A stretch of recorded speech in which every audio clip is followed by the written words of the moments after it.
Hello friends, good morning, welcome back to my channel. আজকে চলে এসেছি একটা নিউ ব্লগ নিয়ে, অনেক দিন পর এসেছি। তো আজকে আমরা একটু বেরিয়েছি। আমি বেরিয়েছি বলতে আজকে আমি গ্রামের বাড়িতে আছি এখন। তো গ্রামের বাড়ি থেকে এখন আমাদের যে আরেকটা বাড়ি নেওয়া আছে, তো ওখানে আমরা দেখতে যাব কাটোয়ার কাছে। তো চলো যাওয়া যাক। এই যে আমরা এখন আমাদের গ্রামের পাশে যে বাস স্টপেজটা আছে ওখানে এসে ওয়েট করছি। এখন এই যে বাসে উঠে গেছি, দেখেছো ঠান্ডা। আর এই যে মেয়ে এখানে দেখতে পাচ্ছ বাসের মধ্যে ঘুমাচ্ছে। ও মানে সকাল সকাল উঠেছে, তো এত সকালে ওঠে না, ওই জন্য ঘুমিয়ে গেছে। আর এই যে আমার শ্বশুরমশাই আমার পাশে বসে আছেন।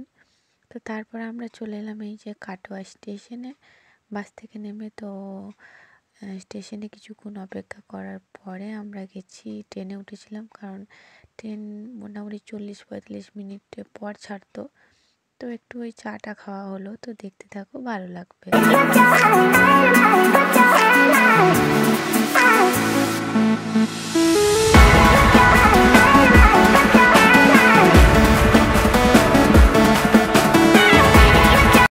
তো ফ্রেন্ডস, আমরা এই যে চলে এসেছি, আর এই যে টিফিনও দিয়ে দিয়েছে। তো টিফিনও খেয়ে নিয়েছি। আসার পরে এটা হচ্ছে আমার এক দাদার বাড়ি, মানে আমার দাদা হচ্ছে মানে আমার শ্বশুরের যে একটা দিদি ছিল, নিজের দিদি, তারই ছেলের বাড়িতে, মানে তাদেরই বাড়িতে এসেছি। আর এখানেই আমাদের একটা জায়গা নেওয়া আছে, মানে একটা বাড়ি নেওয়া আছে, তো ওখানেই আরও দেখতে এসেছি। আর এই যে মেয়ে তো এত বড় উঠোন পেয়ে, খোলা জায়গা পেয়ে খুবই খুশি হয়ে গেছে। ও এখানে সারাক্ষণ মানে খেলা করে যাচ্ছে, নাচ করে যাচ্ছে। তো এই যে এখন আমরা এলাম ওই খাওয়া দাওয়া করে, মেয়েকে নিয়ে এলাম বাড়িটা দেখতে। তো এই যে চলে এসেছি, দেখতে পাচ্ছ।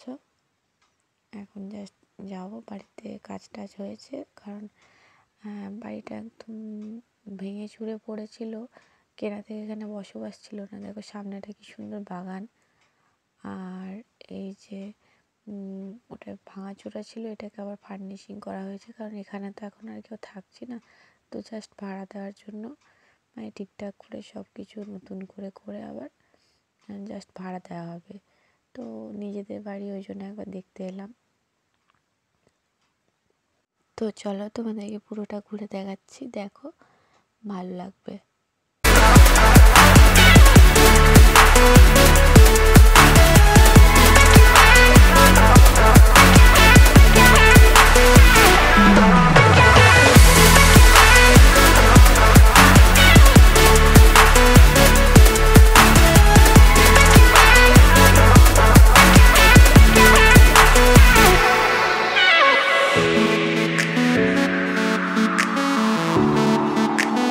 ফ্রেন্ডস, দেখতে পেলে তারপরে আমরা এই যে ঘুরে চলে এসেছি। তো ঘুরে আসার পরে মেয়েকে স্নান টান করিয়ে দিয়েছি। ও এখন এই বাড়ির যে একটা বাচ্চা আছে, ওর দাদা হয়, তো ওর গাড়িগুলো উঠোনের মধ্যে নামিয়ে এখন খেলা করছে, মানে মনের আনন্দে। তারপরে এই যে বৌদি বললো যে খাবার বেড়ে দিই, কারণ আমাদের আবার 2:10 ট্রেন আছে, তো ট্রেনটা ধরতে হবে। ওই জন্য আমি বললাম খুব অল্প অল্প করে খাওয়াবে, কারণ টিফিনটা করেছি লেটে, পেট একদম ফুল আছে, খাবার খেতেই পারবো না, তবু খেতে হবে। আর এই যে মেয়ে দুষ্টুমি করে যাচ্ছে, তো ওকে কিছুতেই সামলানো যাচ্ছে না। সবাই বলছে বাপ রে বাপ, এত দুষ্টু, দেখতেই পাচ্ছ। এই দেখো, তো এখানে খাবার বেড়ে দিয়েছে, আমরা এখন এই যে খেতে বসে যাব। তো বললাম সবাই একসাথেই খেতে বসে যাই, ওই জন্য মেয়েকে ফোনটা দিলাম। ও ফোনটা নিয়ে এখানে গান শুনলো, আর আমরা খেয়ে নিলাম। তারপরে খাওয়া দাওয়া শেষে এই যে আমরা এখন রেডি হয়ে গেছি, এখন যাব বেরিয়ে। তো সবাইকে টাটা গুড নাইট বলে দিল। ও মানে এটা বলতেই থাকে বাই বাই। তো সবাইকে বাই বাই যে আদর করে দিচ্ছে, দেখো।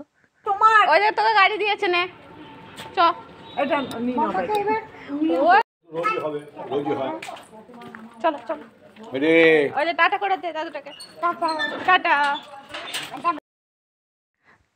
তো এই যে বাইরে বেরিয়ে গেছি, দেখতে পাচ্ছ, দেখতে পাবে যে স্টেশন থেকে কতটা কাছে, মানে পুরো স্টেশন থেকে বাড়ি থাকতে 4 মিনিট লাগলো হেঁটে। হ্যাঁ, ট্রেন লাইনের দিকে চলে এলে তো মুশকিল। ঘুম এসেছিল, কারণ সকালে উঠেছে, ঠিকভাবে ঘুমটা হয়নি। তো মানে ওর ঘুম এলে খুব দুরন্তপনা করে, ওই যে দাদুর সঙ্গে দেখো ঘুরে ঘুরে বেড়াচ্ছে। তারপরে ট্রেন চলে এসেছিলো, এই যে আমরা ট্রেনে বসে গেছি, দেখতে পাচ্ছ।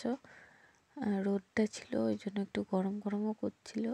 আর মেয়ে খিচিপিচিও করছিল, ওর ঘুমটা খুবই পেয়ে গেছিলো। তো ওই জন্য একবার দাদুর ঘরে একবার এখানে ওখানে ঘুরে ওকে রেখে দিতে হয়েছে। এই যে দেখতে পাচ্ছ আমরা এখন ট্রেনে স্টেশন নেমে গেছি। তো যাওয়ার সময় আমরা বাসে গেছিলাম, তখন ট্রেনের টাইমটা ঠিক ছিল না, আর আসার সময় একদম ট্রেনে চলে এসেছি, ওই জন্য অসুবিধা হয়নি। এই যে নেমে গেছি, এবার এখান থেকে আমরা টোটো করে একদম বাড়ি চলে যাব। তো চলো দেখতে থাকো।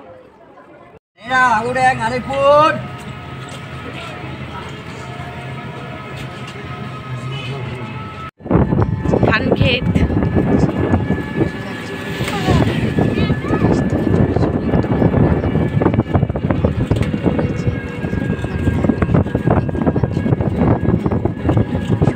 এই ঘোড়ার রাস্তাটা লেগে গেছে। তো তারপর আমরা চলে এসেছি, এসে ও ঘুমিয়ে গেছিলো, ঘুমিয়ে এলো। তো বাড়ি এসে এবার ফ্রেশ হবো। তো আজকের মতো ভিডিওটা এখানে চলো, ভাই আজকের মতো টাটা।